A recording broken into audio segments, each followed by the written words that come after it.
SIP అంటే ఏంటి? SIP అంటే సిస్టమాన ప్రయోజనాలు, మార్కెట్ మదుపులో సగటు ధర తగ్గుబడి చేసే ఫండ్స్. స్టేబుల్ రిటర్న్స్ ఇస్తాయి.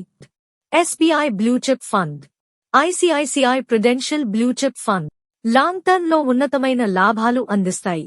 బెస్ట్ 3 స్మాల్ క్యాప్ ఫండ్స్, అధిక రిస్క్, అధిక లాభాలు చిన్న కంపెనీల. SBI small cap fund, axis small cap fund. 4 balanced hybrid funds, స్థిర లాభాలు, తక్కువ రిస్క్. 3 సిప్ పెట్టడం ఎలా? Step by step process. 1 goal set చేయండి. లాంగ్ టర్మ్ 10 నుంచి 15 వరకు ఏళ్లకు సిప్ చేయండి. ఎడ్యుకేషన్, హౌస్ పర్చేస్ 1000 నుండి సిప్ స్టార్ట్ చేయవచ్చు. నామైన టిప్స్: చిన్న మొత్తంలో మొదలుపెట్టి లాభాలు గమనించి ఎక్కువ చేయండి. మార్కెట్ డౌన్ అయినప్పుడు సిప్ ఆపవద్దు. దీర్ఘకాలిక దృష్టి కలిగి పెట్టుబడి పెట్టండి.